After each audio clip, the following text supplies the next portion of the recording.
तो आज के इस लेक्चर में हम देखेंगे थर्मोडायनेमिक्स के प्रीवियस ईयर क्वेश्चंस। ये रहा हमारा फर्स्ट क्वेश्चन और इसमें दिया है a sample of 0.1 gram of water at 100 degree Celsius and normal pressure requires 54 calorie of heat energy to convert to steam at 100 degrees Celsius. If the volume of the steam produced is 167.1 cubic centimeter, the change in internal energy of the sample. तो इस question में आपको change in internal energy find करना है। तो इसके लिए पहले हम इस क्वेश्चन को विजुअलाइज कर लेते हैं। एक हमने कंटेनर ले लिया और उस कंटेनर के अंदर हमने वाटर भर दिया। कुछ यहाँ तक हमने वाटर भर दिया। क्या भरा इसके अंदर? वाटर भर दिया हमने। और इस वाटर का जो वेट है वो दिया है हमें 0.1 ग्राम। और यहाँ पे जो टेम्परेचर होगा वो होगा 100 डिग्री सेल्सियस। ठीक है। अभी यहाँ पे देखो वाटर का आपको मास दिया है। अगर वाटर का मास दिया होगा तो वाटर की डेंसिटी कितनी होती है? 1 डेंसिटी होती है। तो डेंसिटी अगर 1 होगी तो मास के बराबर ही क्या आएगा? वॉल्यूम आएगा हमारा। तो इस वाटर का जो वॉल्यूम है उस वाटर के वॉल्यूम को हम लिखते हैं V ऑफ वाटर।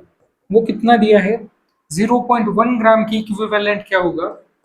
ये होगा 0.1 क्यूबिक सेंटीमीटर। ठीक है। फिर इसके बाद हमें दिया है कि इस वाटर को हमने हीट दे दी।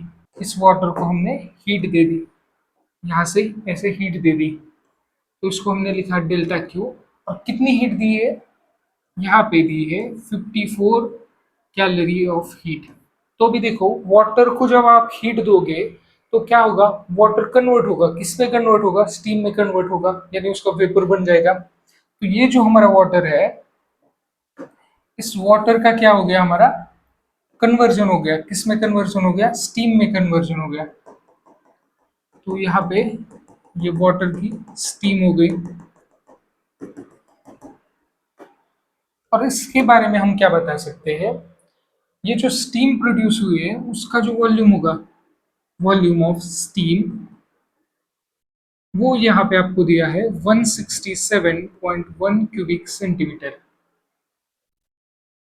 एंड यहाँ पर का जो टेम्परेचर होगा वो 100 डिग्री सेल्सियस होगा। ये हो गई हमारी स्टीम। ठीक है। तो भी देखो हमने यहाँ पे एक्सटर्नल एनर्जी दे दी। तो ये एनर्जी क्या होगा? ये वाटर स्टोर कर लेगा अपने अंदर। किस फॉर्म में? इंटरनल एनर्जी की फॉर्म में स्टोर कर लेगा। और सिमिलरली इसका जो वॉल्यूम में भी चेंज आएगा। तो यहाँ पे 0.1 सीसी था, या 167.1 सीसी हो गया। यानी इस वॉल्यूम के अंदर भी चेंज आ गया है। यानी यहाँ पे वर्क तो हुआ है। तो वॉल्यूम चेंज होगा तो यहाँ पे क्या होगा? वर्क परफॉर्म होगा। ठीक है। तो इस इक्वेशन को या फिर इस एग्जाम्पल को सॉल्व करने के लिए हमें थर्मोडायनेमिक्स का फर्स्ट लॉ यूज करना पड़ेगा। थर्मोडायनेमिक्स का फर्स्ट लॉ क्या बताता है हमें? Delta Q equals to delta U plus W. तो ये हो गया हमारा थर्मोडायनेमिक्स का फर्स्ट लॉ। और इसमें हम सारी की सारी वैल्यूज पुट करेंगे एंड इस एग्जाम्पल को सॉल्व करेंगे। फर्स्ट लॉ ऑफ थर्मोडायनेमिक्स के according delta Q equals to delta U plus W. तो हमें इस एग्जाम्पल में डेल्टा यू को फाइंड करना है। डेल्टा यू इस साइड लेके आए, यहाँ पे हो गया डेल्टा क्यू प्लस डब्ल्यू। अभी देखो फर्स्ट हमें गिवन पार्ट है, हमें हीट कितनी सप्लाई की है वो दिया है। वो कितना दिया है? 54 कैलोरी। बस इस कैलोरी को हमें जूल्स में कन्वर्ट करना है। तो यहाँ पे 54 लिख दिया। कैलोरी को जूल में कन्वर्ट करने के लिए हम मल्टीप्लाई कर देंगे 4.18 से। ठीक है। और ये हो जाएगा हमारा जूल। तो जब आप इसको मल्टीप्लाई करोगे तो मल्टीप्लाई करने के बाद हमारे पास आएगा 225.72 जूल। यानी इतनी एनर्जी यहाँ पे गिवन है। ठीक है। तो डेल्टा क्यू की वैल्यू हमें मिल गई। इसके बाद हमें फाइंड करना है वर्क।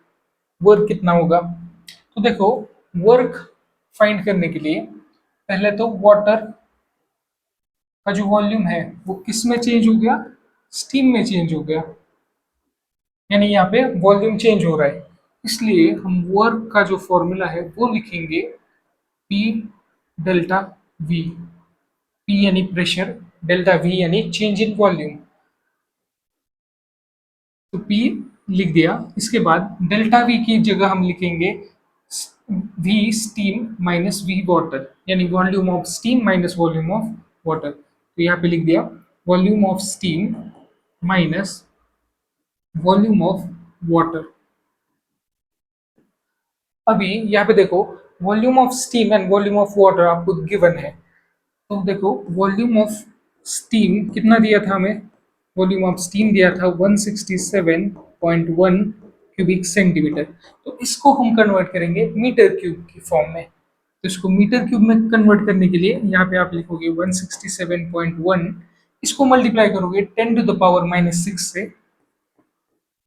तो इसको 10 टू द पावर माइनस 6 से मल्टीप्लाई करने के बाद ये हो जाएगा मीटर क्यूब में। सिमिलरली वी वाटर की फाइंड करना होगा, तो 0.1 क्यूबिक सेंटीमीटर को हमें कन्वर्ट करना है मीटर क्यूब में। तो 0.1 को मल्टीप्लाई करेंगे 10 टू द पावर माइनस 6 से और ये हो जाएगा मीटर क्यूब। तो यहाँ पे हमें ये दोनों वैल्यूज मिल गई। एंड प्रेशर की जो वैल्यू है वो कितनी दी है, प्रेशर की वैल्यू दी है 1.013 into 10 to the power 5 newton per metre square. ठीक है, तो ये तीनों वैल्यू हम इसमें पुट करेंगे और इक्वेशन को सॉल्व करेंगे। वर्क फाइंड करने के लिए हमने फॉर्मूला लिख दिया P डेल्टा V, और इसको हमने लिख दिया P volume of steam minus volume of water. और यहाँ पे हम वैल्यूज पुट करेंगे 1.013 into 10 to the power 5 bracket में V स्टीम कितना था 167.1 into 10 to the power minus 6 minus 0.1 into 10 to the power minus 6। तो ये सॉल्व करने के लिए हम 10 to the power minus 6 common निकालेंगे। ये हो जाएगा 1.013 into 10 to the power 5 bracket में लिखेंगे 167.1 minus 0.1 into 10 to the power minus 6। तो यहाँ पे देखो 167.1 से माइनस 0.1 कैंसिल कर दिया, तो ये कैंसिल हो जाएगा और वहाँ पे बचेगा 167। ये हो गया हमारा 1.013 multiplied by 10 to the power 5 है और यहाँ पे है 10 टू द पावर माइनस 6। तो 10 टू द पावर माइनस 1 बचेगा और यहाँ पे बचेगा 167 into 10 to the power minus 1। तो इसको सॉल्व करते हैं। इसको सॉल्व करने के बाद वैल्यू आएगी 16.917 जूल। तो यहाँ पे इतना वर्क किया है। ठीक है, तो इस इन दोनों की वैल्यूज को हम पुट करेंगे डेल्टा यू के फॉर्मूले में। Delta U equals to delta Q minus W. Delta Q हमें दिया था 225.72 जूल माइनस वर्क कितना है किया 16.917 जूल। तो इन दोनों को हमें सब्ट्रैक्ट करना है। सब्ट्रैक्ट करने के बाद अप्रोक्सीमेट आपको पास आंसर मिल जाएगा 208, यानी डेल्टा यू इंटरनल एनर्जी में जो चेंज आएगा वो आएगा 208 जूल के बराबर। ये रहा हमारा सेकंड क्वेश्चन। इसमें दिया है an ideal gas undergoes four different processes from the same initial stage as shown in the figure below. Those processes are adiabatic, isothermal, isobaric and isochoric. The curves which represent the adiabatic process among 1 2 3 4 is, तो यहाँ पे आपको graph show किया है। ये graph है चार processes का। यहाँ पे चार कर्व्स मेंशन किए हैं, first second third and fourth, और इसमें आपको इस ग्राफ को इंटरप्रेट करके आपको एडियाबेटिक प्रोसेस कौन सी है वो फाइंड करना है। तो पहले देखते हैं, एक्स एक्सिस पे आपका वॉल्यूम मेंशन है, वाई एक्सिस पे आपका प्रेशर मेंशन है। और इसमें फर्स्ट वाला अगर आप कर्व देखोगे तो ये पैरेलल आता है वाई एक्सिस के, यानी प्रेशर के एक्सिस के। यानी इस पे प्रेशर की वैल्यू चेंज हो रही है एंड वॉल्यूम जो है हमारा कांस्टेंट है। यानी फर्स्ट वाले के लिए जो है आपका वो वॉल्यूम कांस्टेंट आ रहा है, वॉल्यूम कांस्टेंट आ रहा है, यानी ये आइसोकोरिक प्रोसेस है। फर्स्ट वाला। सिमिलरली हम 4 वाले कर्व को देखेंगे तो ये पैरेलल आता है वॉल्यूम एक्सिस के। तो यहाँ पे प्रेशर की जो वैल्यू है वो कांस्टेंट आएगी, यानी 4 के लिए हमारा प्रेशर जो होगा वो प्रेशर होगा कांस्टेंट। और ये कांस्टेंट अगर होगा तो उसको हम बोलते हैं आइसोबैरिक, आइसोबैरिक प्रोसेस। ये हो गई आइसोकोरिक प्रोसेस, ये हो गई आइसोबैरिक प्रोसेस। अभी यहाँ पे थर्ड प्रोसेस आती है आइसोथर्मल प्रोसेस। आइसोथर्मल प्रोसेस क्या बताती है कि जो टेम्परेचर है वो हमारा कांस्टेंट आ रहा है। तो यहाँ पे देखो ये थर्ड ग्राफ जो मेंशन किया है, ये थर्ड ग्राफ आता है हमारा आइसोथर्मल का, यानी यहाँ पे टेम्परेचर कांस्टेंट होगा, प्रेशर एंड वॉल्यूम वेरी करेगा।